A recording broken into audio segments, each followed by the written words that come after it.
Hemos estado siguiendo un ciclo de lectura del Salmo 119. Vamos a continuar con eso esta mañana. Les ruego abrir sus Biblias en el Salmo 119, desde el versículo 129 hasta el 136. Salmo 119, versículo 129. Maravillosos son tus testimonios, por tanto los ha guardado mi alma. La exposición de tus palabras alumbra, hace entender a los simples. Mi boca abrí y suspiré, porque deseaba tus mandamientos. Mírame y ten misericordia de mí, como acostumbras con los que aman tu nombre. Ordena mis pasos con tu palabra, y ninguna iniquidad se enseñoree de mí. Líbrame de la violencia de los hombres, y guardaré tus mandamientos. Haz que tu rostro resplandezca sobre tu siervo.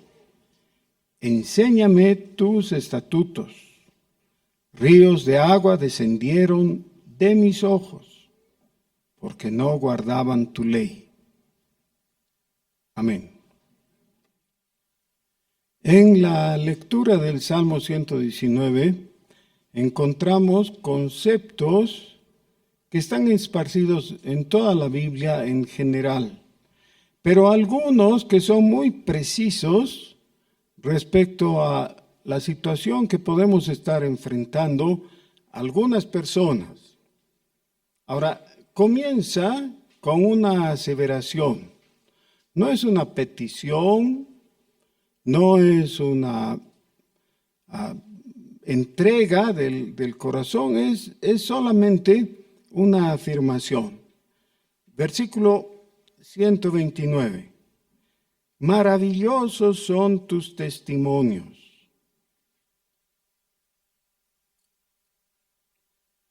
¿Qué vendría a ser maravilloso? ¿Qué es una maravilla? Maravilloso es el adjetivo, ¿no? Pero el sustantivo es maravilla.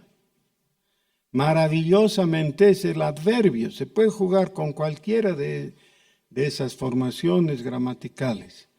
Pero dice, tus testimonios son maravillosos.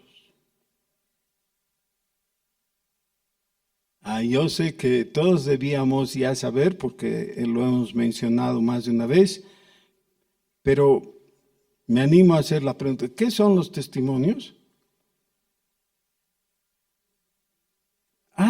¿Qué son? No, ¿qué son?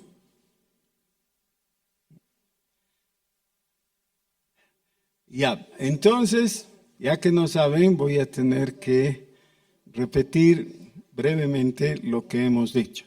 La ley, el paquete grande, la ley tiene 5 porciones, ¿ya? 5 grandes capítulos.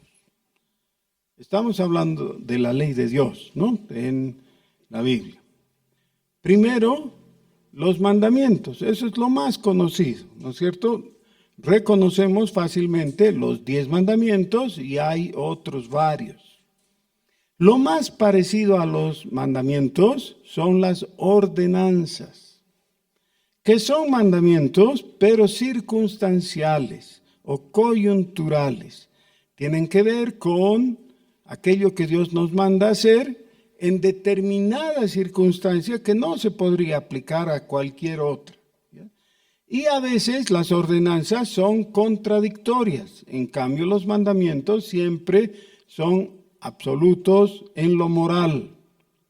Los mandamientos no cambian, permanecen, porque expresan el carácter de Dios. En cambio las ordenanzas reflejan nuestra situación coyuntural en la vida. Entonces el Señor les dice a los israelitas, deténganse, y al día siguiente les dice, avancen. ¿Cómo hay contradicción? No hay contradicción. Para un día lo pertinente era detenerse, para el otro día avanzar era lo pertinente. Esas son las ordenanzas. Ya tenemos dos. ¿Ven? Luego tenemos los estatutos, que es como la constitución política del Estado. Es el marco grande. Así son las cosas, quiere decir, ese es el resumen. ¿Ya? Los estatutos se plantean cuando Dios dice, así son las cosas.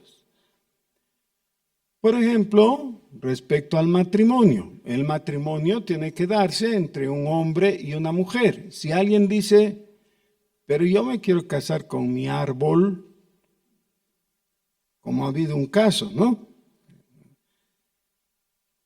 Ahí lo que corresponde es decirle, no, el matrimonio es entre un hombre y una mujer. Eso es, no puedes cambiar, porque así está constituido. Esos son los estatutos.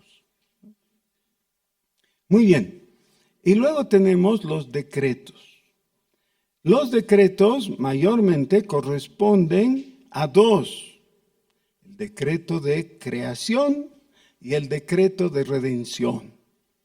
Entonces hay decretos que acompañan al gran decreto de creación. Por ejemplo, Dios dice, sea. Ese es el decreto de creación. Todo lo que existe es por el mandato de Dios, mandato verbal, ¿no? De Dios, que exista. Pero luego vienen los otros decretos que van modificando. Al principio creó Dios los cielos y la tierra, todo. Pero en los días siguientes de la creación, Dios fue haciendo separaciones.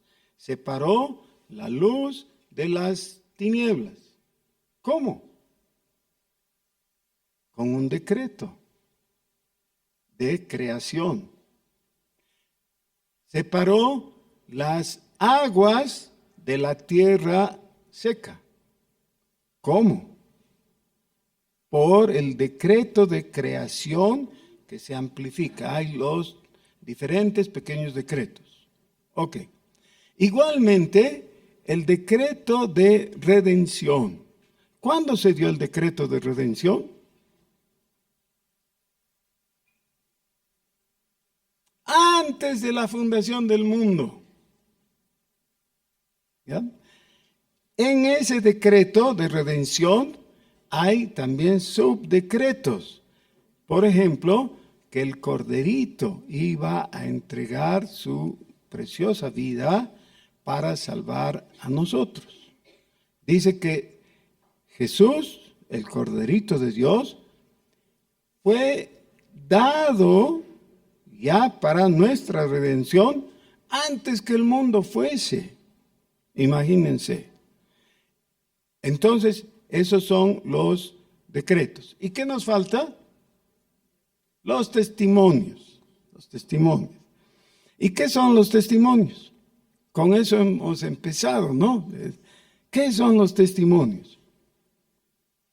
Es aquella información que solo Dios tiene y que Él administra en favor de su pueblo. Son cosas que nunca sabríamos por nosotros mismos, pero Dios las sabe y nos las dice. Ahora, los testimonios de Dios son ministrados por el testigo. ¿Qué da el testigo cuando habla? El testimonio, ¿no? Jesús es el testigo fiel. Entonces, ¿qué hace diferentes a los cristianos de todo el resto de la gente? Nosotros creemos en Jesús. Pero no es que creemos que hay alguien que se llama Jesús, o que Jesús era un gran maestro. Hasta hay algunos ateos que afirman eso, ¿no? Son ateos, pero dicen, no, pero Jesús era un gran maestro. No, esa no es fe de salvación. La fe cristiana es fe de salvación. Creemos en Jesús, pero ¿qué creemos? Sí, que Jesús es Dios, por ejemplo. ¿Y de dónde sacamos eso? Porque, fíjense, Pedro, 1 Pedro capítulo 3, versículo 15, dice que siempre debemos estar preparados con mansedumbre y reverencia para dar a razón de la fe que hay en nosotros. Así que si alguien viene y nos dice, pero ¿y de dónde sacan eso de que Jesús es Dios? Entonces, la persona no preparada va a decir, bueno, me imagino que Jesús es Dios. O deduzco, o la tradición. No, no sirve eso. Necesitamos el testimonio de Dios a nosotros, justamente a través de Jesús. Entonces, tenemos abundante información de parte del testigo fiel en favor de esa doctrina de la divinidad de Jesús. Tomás le dice al Señor Jesús, muéstranos al Padre y nos basta. Como que ya tenemos todo, solo nos falta la cereza encima de la torta. Ya, con esto ya estamos. Muéstranos al Padre. Y el Señor Jesús les dice, tanto tiempo he estado con ustedes y no me reconocen. Les dice, cuando hablé con Abraham, estoy parafraseando, ¿no? Y le dicen, pero tú ni tienes 50 años y has hablado con Abraham. ¿Cómo es eso? El Señor le dice, antes que Abraham fuese, yo soy. Y así, en una forma acumulativa, Jesús da testimonio de sí mismo, de su divinidad. Y llega al punto en que les dice, porque si ustedes no creen que yo soy es Jehová, ¿no ve? Ese es el significado. Si ustedes no creen que yo soy, en sus pecados morirán. Así de claro es. Entonces, si alguien dice, ¿cómo sabes que Jesús es Dios? No tenemos que decir, es por la tradición. No es por la tradición. Por la palabra del testigo fiel, que es Jesús. En el Evangelio según San Juan, el Señor Jesús afirma 7 veces claramente, yo soy. Ahora, puedes no ser cristiano, entonces tienes la libertad de decir, no creo lo que dice Jesús. Pero no puedes ser cristiano y decir, soy cristiano, pero no creo que Jesús es Dios. Eso no es viable. Si no crees que Jesús es Dios, no puedes ser cristiano. En tus pecados morirás.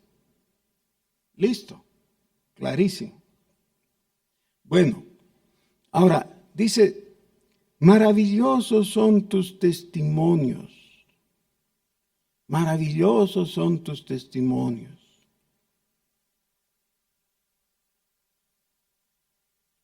¿Y cuáles son sus testimonios? No sé. No sé cuáles son sus testimonios. Entonces, ¿cómo puedo decir que son maravillosos? Hermanos, nuestra sociedad, por no ir a todo el mundo, pero nuestra sociedad está llena de gente que afirma ser cristiana. Dicen que son cristianos. Y entonces componen ese grupo estadístico de cristianos, ¿no? La mayoría de los bolivianos son cristianos, estadísticamente. ¿Cómo? Bueno, alguna vez recibieron un sacramento cristiano y ya cuentan como cristianos para las estadísticas. Si nosotros estamos en ese grupo simplemente y así creemos que somos cristianos, nos vamos a llevar una gran sorpresa porque aquel día el Señor Jesús va a decir, apartaos de mí, no os conozco, hacedores de maldad. No porque digamos somos cristianos, ya el Señor lo va a creer, lo va a aceptar. No, hay una condición fundamental. Y aquí está planteada esa condición fundamental. ¿Cuál es? Que cuando decimos, tus testimonios son maravillosos, tenemos que haber escuchado esos testimonios. Porque si no, no tenemos derecho de decir junto con el salmista, tus testimonios son maravillosos. Otra vez, viene alguien y te pregunta, ¿has escuchado el testimonio o los testimonios de Jesús? No. Bueno, entonces, ¿cómo te animas a calificar de maravillosos sus testimonios? En Apocalipsis esto está planteado así, en el capítulo 12. Dice, hay dos grupos, los que se pierden, que son los seguidores de la bestia, del dragón, etc. Y los que van con el corderito. Esos son los dos.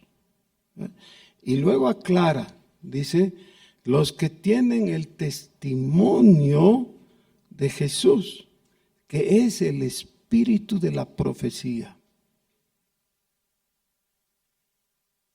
¿Cuál es la profecía que estás esperando? ¿Que el Real Madrid va a ser el campeón? ¿Que Trump va a gobernar por un tercer periodo? ¿Qué?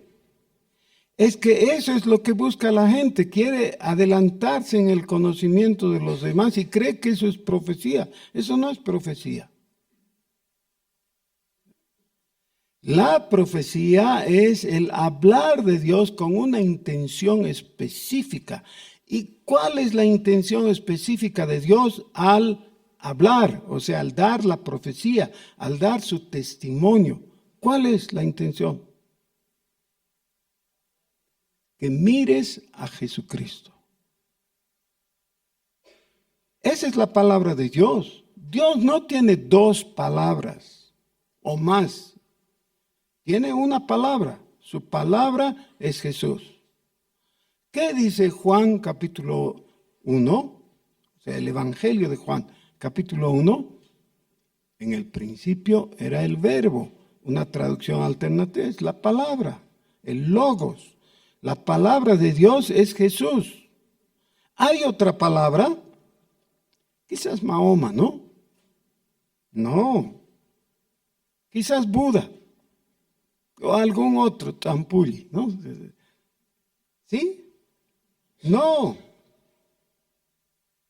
Rotundamente no hay otra palabra.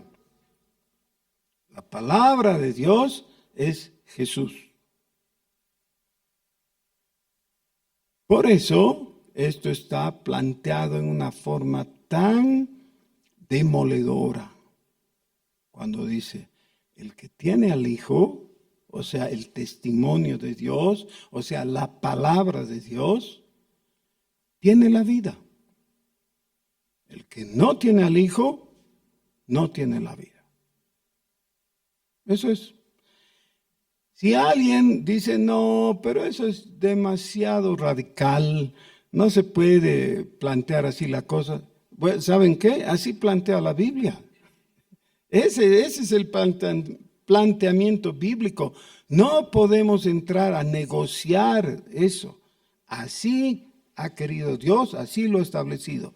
Y ahora, la persona que por fin ha prestado atención, ha escuchado y ha recibido el testimonio de Dios, ahora sí puede declarar junto con el salmista: maravillosos son tus testimonios, maravillosos. Por tanto, los ha guardado mi alma. La palabra alma es una palabra que puede ser, en algún caso, una sinécdoque. ¿Qué es una sinécdoque? Es esa figura retórica, literaria, que reemplaza el todo por una parte. O al revés, reemplaza una parte mencionando al todo. Entonces, de vez en cuando nosotros usamos la palabra alma como una sinécdoque para referirnos a personas. Dice, este teatro está lleno de, y no había estado lleno, ¿no? De 17 almas. ¿Han oído algo así? Bueno, el cuadrado no entiende que no está hablando de almas en el sentido literal. Es una sinécdoque, quiere decir 17 personas. Entonces, ¿está hablando en ese sentido aquí? ¿O está hablando en el sentido de la mente, la psiquis? Yo creo que es eso. Dice, por tanto, los ha guardado mi alma. Todos nosotros conocemos chistes de los viejitos olvidadizos, ¿no? Yo soy un viejito olvidadizo. Me olvido de algunas cosas. Especialmente voy de una habitación a la otra y cuando llego a la otra, ¿a qué vine? Y a veces eso es muy perjudicial. ¿Ya? Bueno, pero hay cosas que no me olvido. Cuando no me saludan, especialmente, no me olvido. Me acuerdo. Estoy bromeando, ya no se preocupen con eso. Pero, ¿se dan cuenta que hay cosas que no nos podemos olvidar? Porque si simplemente nos olvidáramos, entramos en un desastre.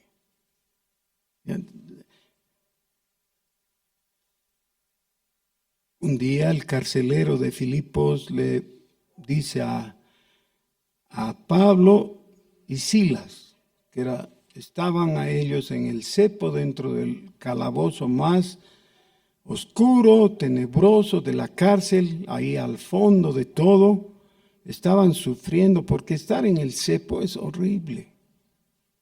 Es una posición para reventar la columna vertebral, es para lastimar a la gente. Pero ellos estaban cantando al Señor, alabando a Dios por el privilegio de ser testigos de su evangelio.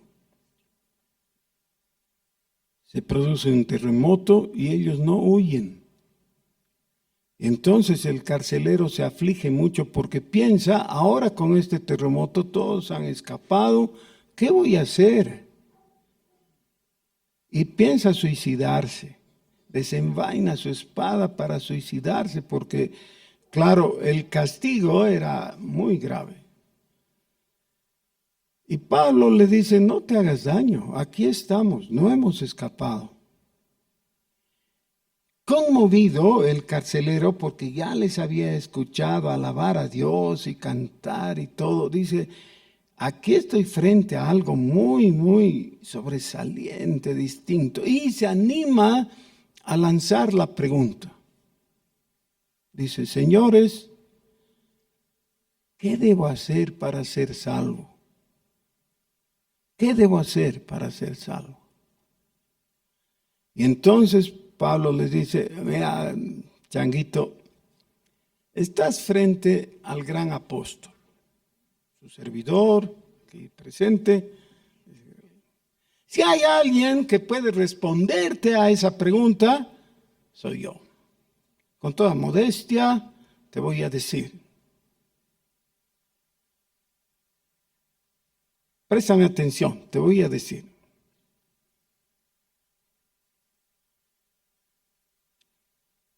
Yo te podría decir, solo que me olvidé. ¿Sabes qué? Tú podrías ser salvo si y le da un codazo a Silas. Silas, ¿cómo era? ¿Qué era? ¿Qué? ¿Se imaginan una situación así? ¿Se olvidó? ¿Por qué se olvidó?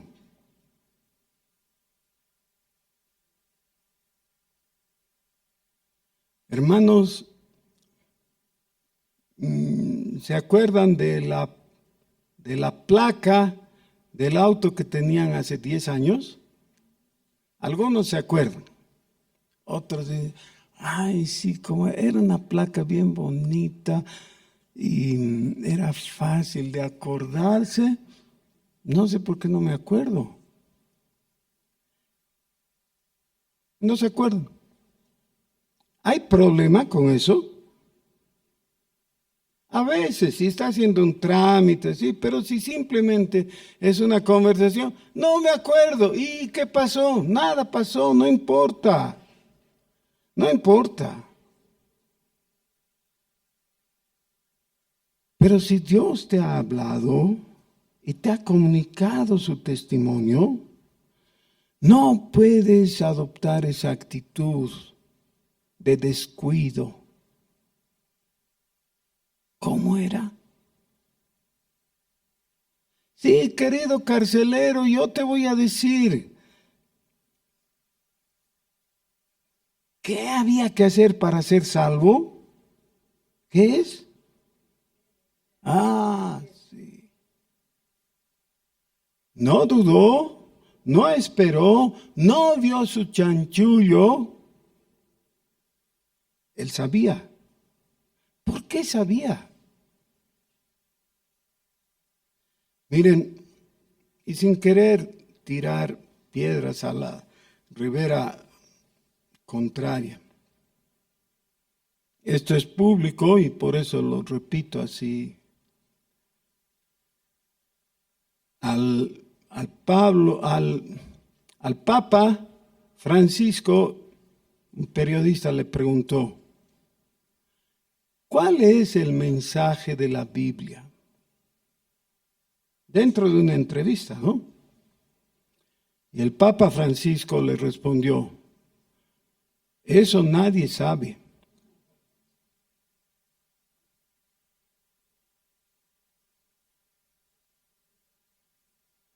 Eso está grabado, ¿no? Ahora, si él, siendo el Papa, líder de 1.400 millones de católicos, dice eso, sus cardenales supongo que no le van a contradecir y entonces tenían que replicar que así es y los 1.400 millones de acólitos tendrán que decir, nadie sabe.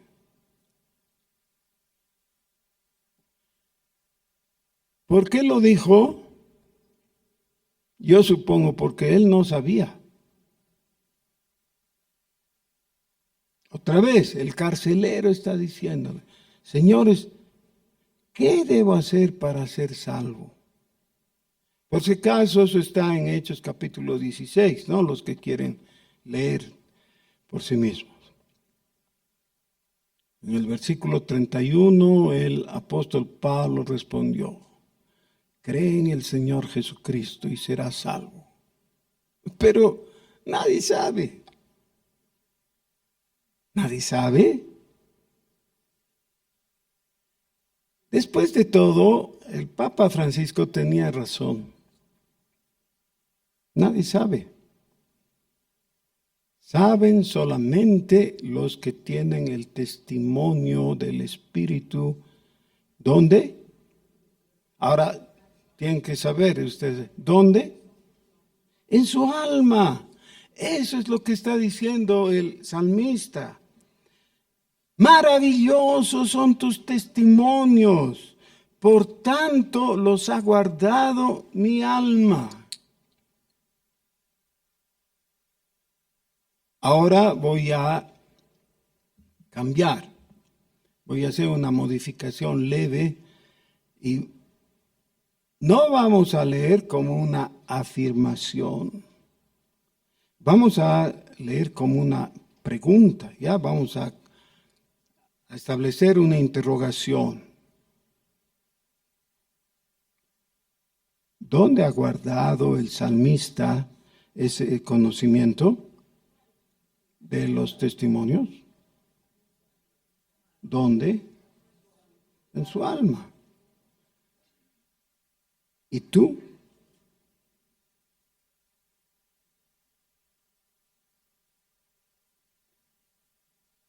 Tenemos un amigo en el presbiterio, un pastor, que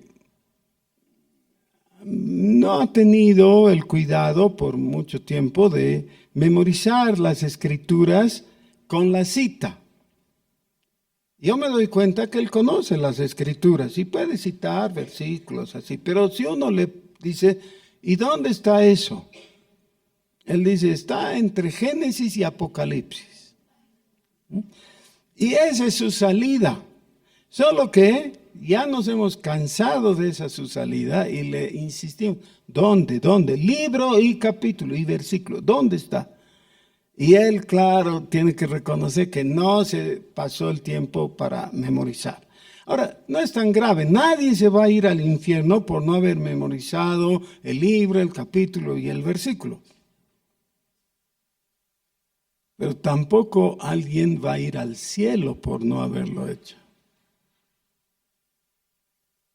Insisto,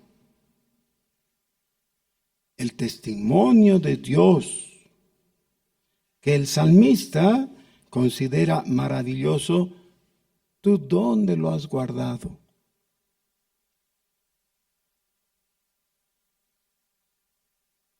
En mi agendita. Pero las agenditas se pierden. En mi celular, dice el tecnócrata, ¿no? El tecnológico, ¿no?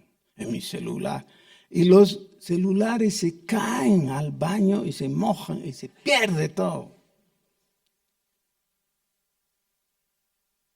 Está bien si tienes en tu celular el asunto, pero ahí no está seguro, tampoco. En mi caja fuerte. ¿Dónde guardó el salmista?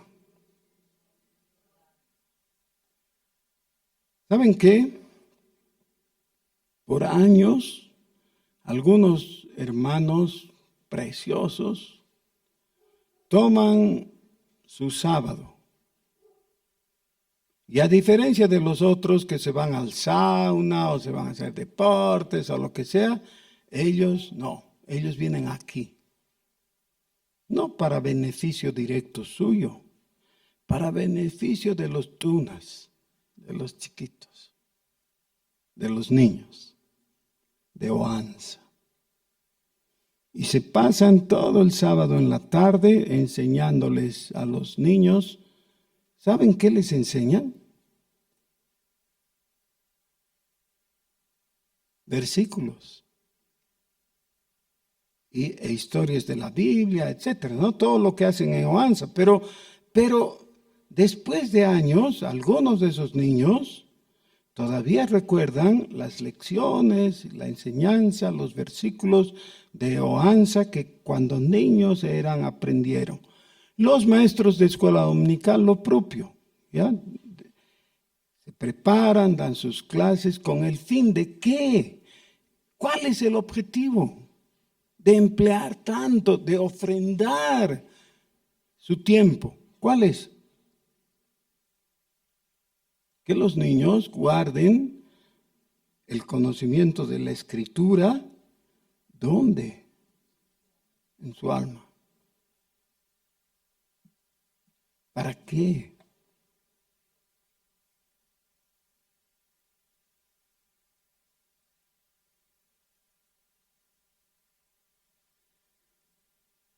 Hermanos queridos, muchas veces nosotros queremos seguir el camino corto, cómodo, facilón. No hay camino corto. El camino al que el Señor nos llamó es el camino angosto, es incómodo.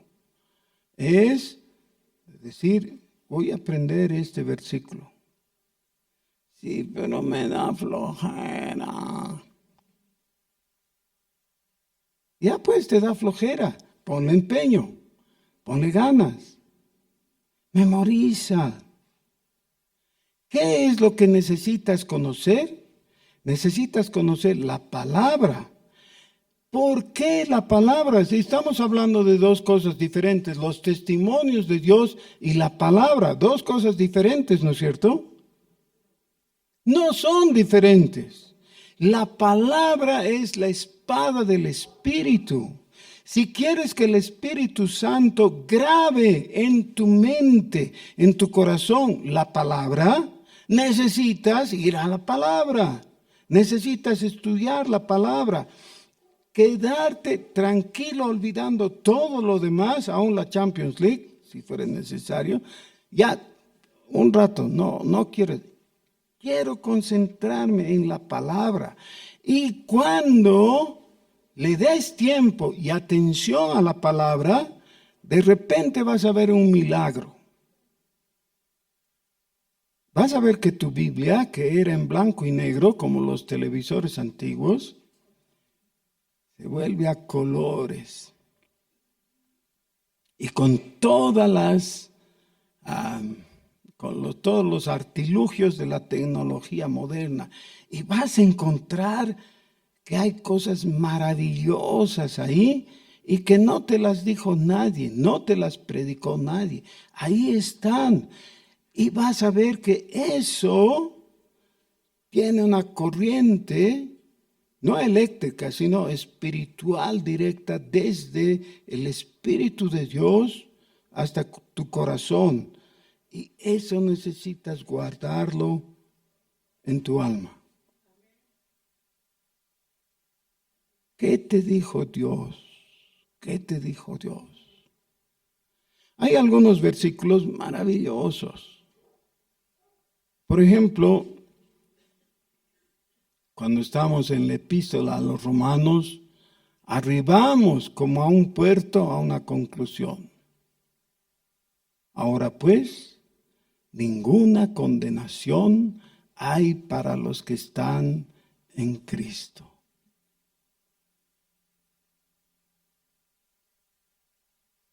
¿Pueden comparar algo de más peso en la balanza que estas maravillosas palabras?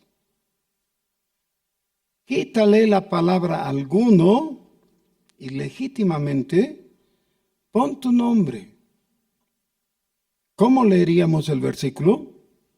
Ahora pues, ninguna condenación hay ¿para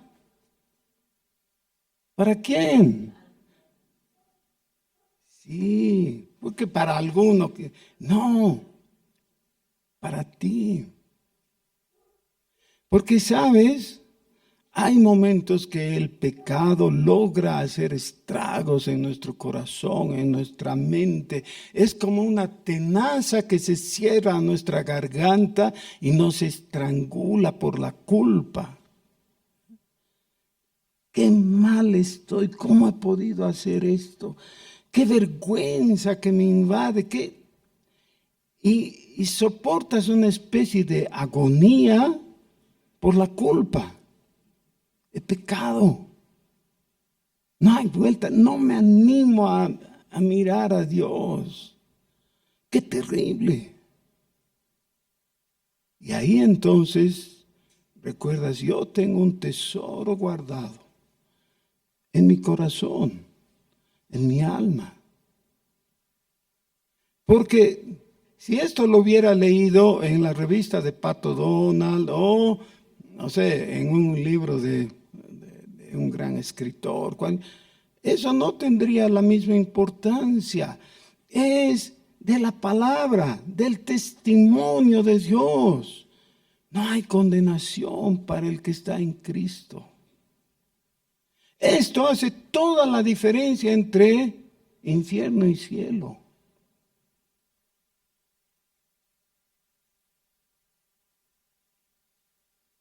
Justificados pues por la fe, tenemos paz para con Dios por medio de nuestro Señor Jesucristo. Ahora pues, ninguna condenación hay para los que están en Cristo. Si eso no les conmueve, entonces realmente son de corcho.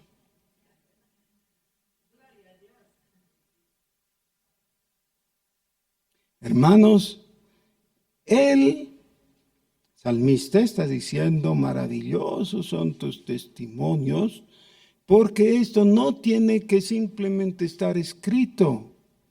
Está escrito, por eso es seguro. Pero mientras está escrito y tú no lo lees y tú no lo crees, entonces no va a causar efecto. Para que el testimonio se produzca, tiene que estar escrito en tu corazón.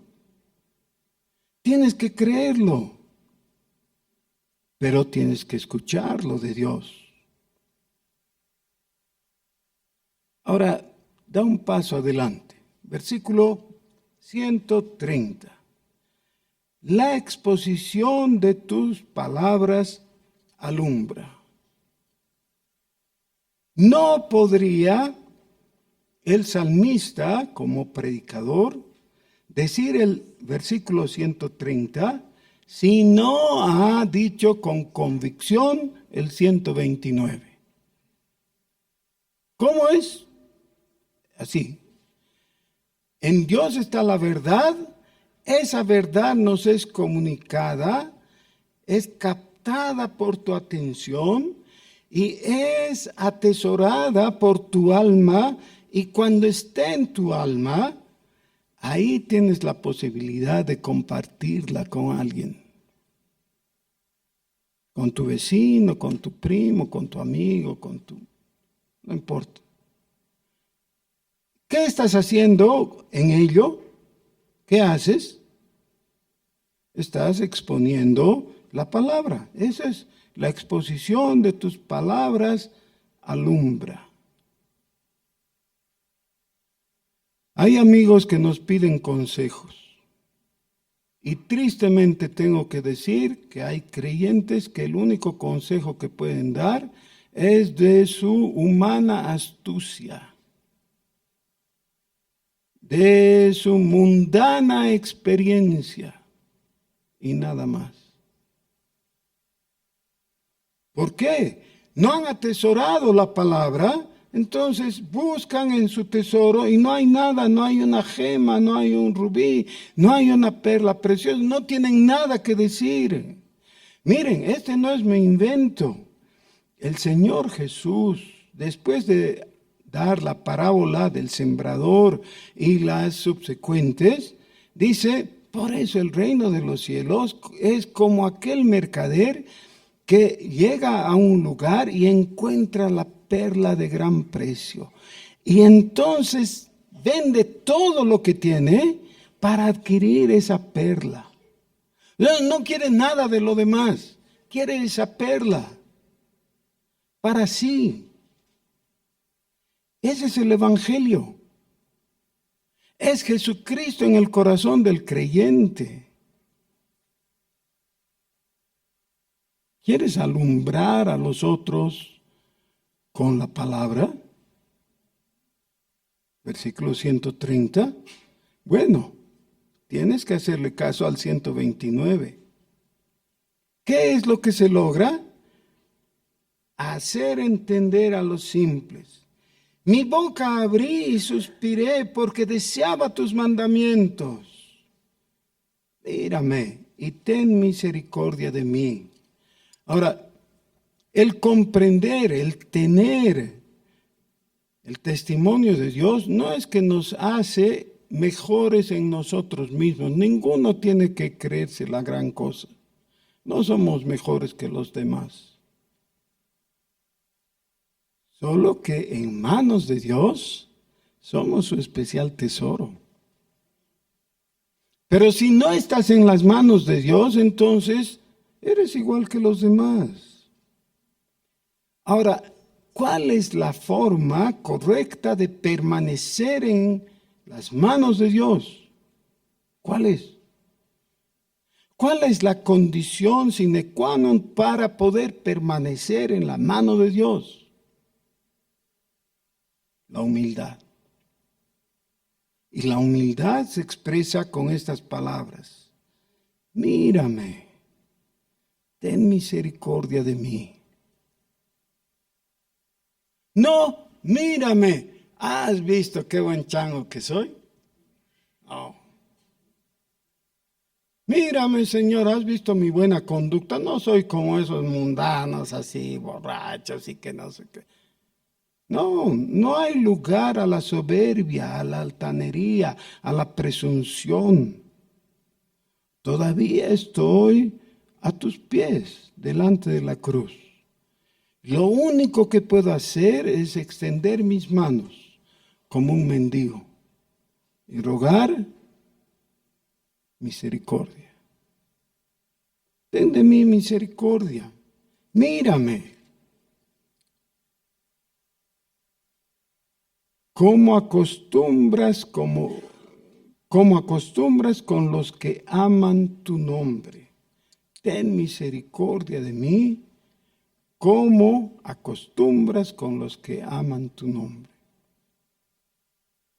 Hermanos, todo esto parecería demasiado difícil y nos lleva a considerar que de vez en cuando tenemos nuestros resbalones y nuestros tropiezos, ¿no es cierto? Quiero saltar al versículo 136 y después vamos a volver, pero primero 136 dice, ríos de agua descendieron de mis ojos porque no guardaban tu ley. Ahora, una vez que he comprendido todo eso de los testimonios y que tengo la bendición de poder comunicar a los simples la palabra de Dios y todo, me doy cuenta, pero no es todo el tiempo una subida uniforme de crecimiento y de superación y de madurez y todo. No, no es verdad eso. La verdad es que tengo mis fallas de las cuales me avergüenzo. Y de todas maneras, lo correcto es volver delante de Dios y decirle, Señor, yo recuerdo lo que tú enseñaste. Bienaventurados los que lloran. Pues estoy viniendo con lágrimas, porque he pecado, no he guardado tu ley. Y alguien dirá, bueno, pero eso será al principio, después ya. No. Si tú crees que ya estás en otro nivel y que ya no tienes que humillarte delante de Dios y pedir perdón por tus pecados, es que no has entendido el Evangelio. Porque la manera de llegar a la presencia de Dios es en la humildad del arrepentimiento. Y la manera de continuar en la presencia de Dios es permanecer con la misma actitud. Siempre. Señor, es solo por tu misericordia. No hay otra razón por la que puedo mirarte, atreverme a rogar tu gracia sobre mí. Ahora, solamente cuando eso es verdad, ahí podemos hacer la petición del versículo 135. Haz que tu rostro resplandezca sobre tu siervo. y enséñame tus estatutos. La bendición sacerdotal y la bendición profética de el Antiguo Testamento tienen básicamente el mismo conducto: que el rostro del Señor resplandezca sobre nosotros. ¿Recuerdan la oración sacerdotal, la bendición sacerdotal? Está en el libro de Números, ¿no? Y la repetimos. Jehová, ¿qué dice? Jehová haga resplandecer su rostro sobre ti y tenga de ti misericordia. Alce Jehová su rostro sobre ti. ¿Saben cuál es el rostro de Jehová? Jesús. Jesús. Eso dice Juan capítulo 1, ¿no? A Dios nadie le vio jamás, el unigénito que está en el seno del Padre. Él le ha dado a conocer. Por fin en Jesús hemos visto su rostro. Esa es la bendición. ¿Quieres otra cosita? No, queremos la bendición del rostro de Dios sobre nosotros. Que tu rostro resplandezca sobre tu siervo y enséñame tus estatutos. Porque ríos de agua descendieron de mis ojos, porque no guardaban tu ley. Oremos.